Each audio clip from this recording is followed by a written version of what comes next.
Hello students, मैं सोनू कामरिया अपने YouTube channel लर्नोस्फीयर में आपका हार्दिक स्वागत करता हूं। मैं आज आपके लिए लेकर आया हूं डेली लाइफ का एक one of the most important topic blood pressure. Blood pressure की मैं आपको आज डिटेल जानकारी देने वाला हूं। ब्लड प्रेशर क्या होता है, इसको मेज़र कैसे किया जाता है, इसको मेज़र करने वाले इंस्ट्रूमेंट का नाम क्या है, नॉर्मल ब्लड प्रेशर जो है ह्यूमन में वो कितना होता है ना, सारी डिटेल जानकारी मैं आपको देने वाला हूं। तो वीडियो को ध्यान से देखें, अच्छे से सुने और समझने की कोशिश करें।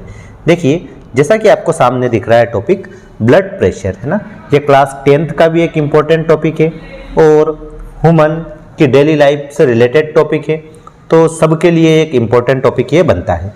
देखिए, सबसे पहले आपको ब्लड प्रेशर की डेफिनेशन बताई गई है।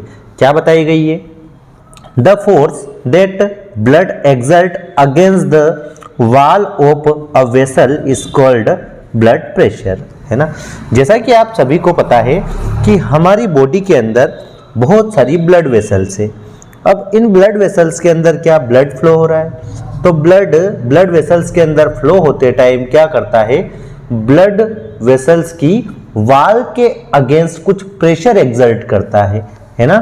मान लिया जाए कि ये ब्लड वेसल है, इसके अंदर जब ब्लड फ्लो हो रहा हो, है ना, जब इसके अंदर ब्लड फ्लो हो रहा है तब वो इनकी इस वेन की, इस ब्लड वेसल की जो ये वॉल है इसके अगेंस्ट कुछ प्रेशर एक्सर्ट करता है। उस प्रेशर को ही हम क्या बोलते हैं? Blood pressure. तो सबसे पहले यही आपको डेफिनेशन दी गई है ना।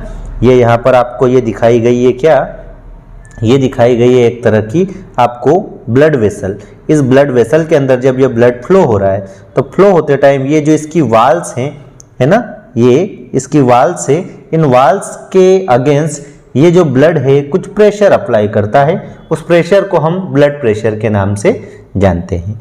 ये जो प्रेशर होता है ये आर्टरीज में वेंस के कंपैरिजन में कुछ ज़्यादा होता है ना। हमारी जो ब्लड वेसल्स है वो टू टाइप की होती हैं, एक आर्टरीज और एक वेंस।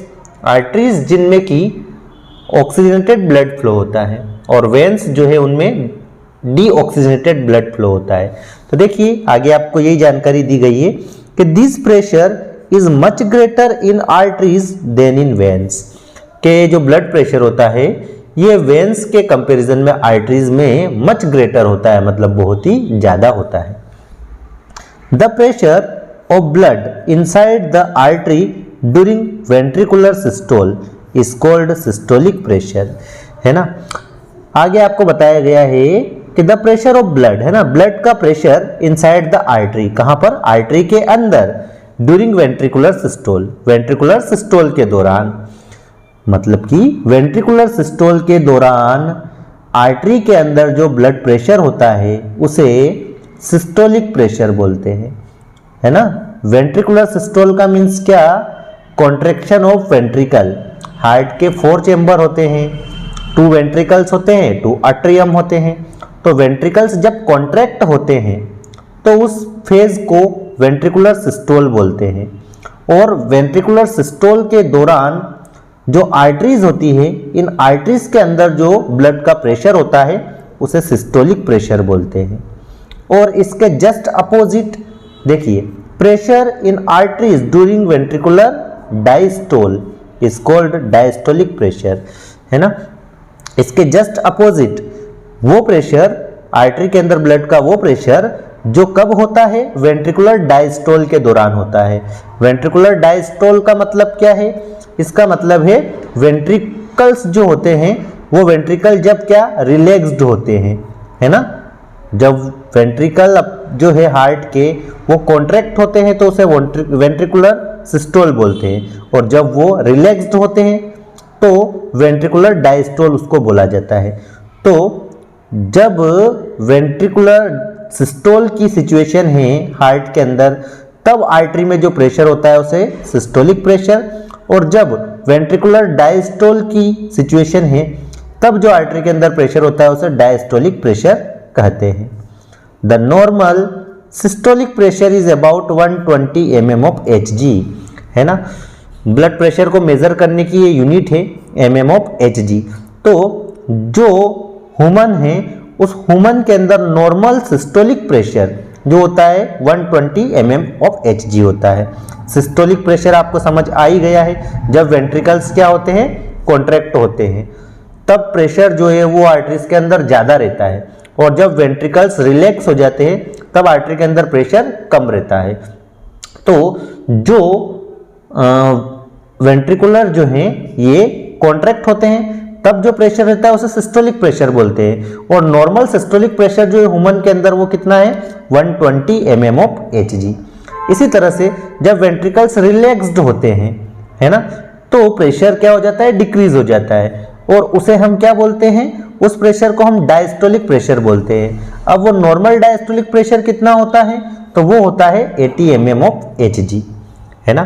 तो एक नॉर्मल ह्यूमन के अंदर जो नॉर्मल ब्लड प्रेशर होता है वो हायर में, है ना, हायर में कितना होता है, अपर साइड में 120 mm ऑफ Hg, और लोअर साइड में मतलब मिनिमम में कितना होना चाहिए, वो 80 mm ऑफ Hg।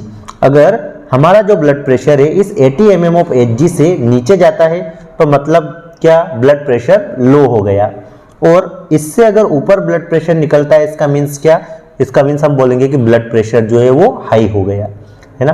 तो हमारा जो ब्लड प्रेशर है वो इन दो नंबर्स के बीच में होना चाहिए, मैक्सिमम 120 mm ऑफ Hg और मिनिमम में 80 mm ऑफ Hg, है ना। ये जो 120 mm ऑफ Hg होता है इसे सिस्टोलिक प्रेशर बोलते हैं, और 80 mm ऑफ Hg जो इसे डायस्टोलिक प्रेशर बोलते हैं।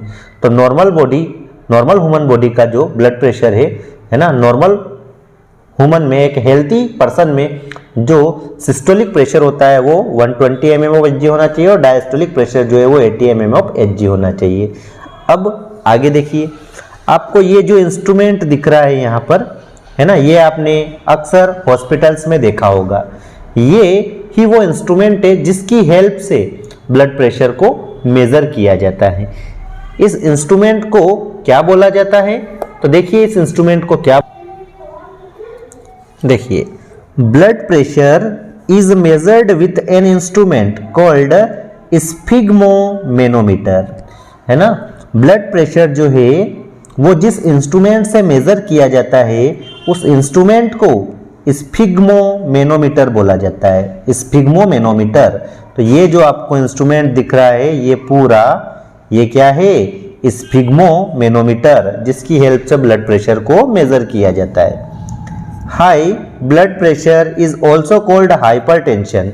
जब ब्लड प्रेशर हाई हो जाता है तो उसको हाइपरटेंशन कहा जाता है, and is caused by constriction of arterioles, है ना।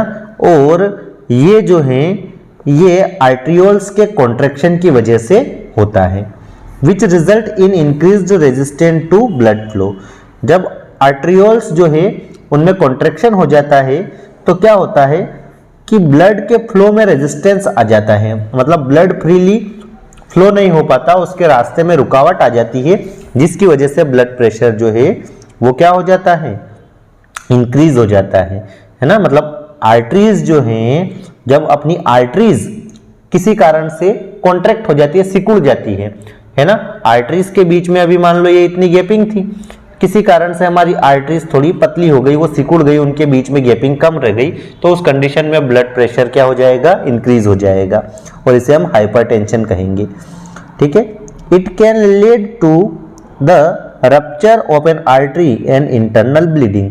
और अगर ये ब्लड प्रेशर बहुत ज़्यादा हो जाए अंदर, तो इसकी वजह से आर्टरीज जो है वो रप्चर हो सकती है, मतलब आर्टरीज जो है वो फट सकती हैं और इंटरनल ब्लीडिंग हो सकती है।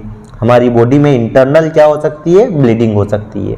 हाँ तो स्टूडेंट्स, ये हुआ ब्लड प्रेशर का डिटेल नॉलेज। यदि आपको हमारी इन्फॉर्मेशन यूज़फुल लगी हो, अगर वीडियो थोड़ा भी इन्फॉर्मेटिव लगा हो, तो वीडियो को लाइक कीजिए, हमारे चैनल को सब्सक्राइब कीजिए और अपने फ्रेंड्स को शेयर कीजिए, और बेल आइकन ज़रूर दबा दीजिए ताकि हम आगे भी इस तरह के वीडियोस आपके लिए लाएं, तो आपको नोटिफिकेशन मिल सके और आप तुरंत हमारे वीडियो तक पहुंच सके। Thank you.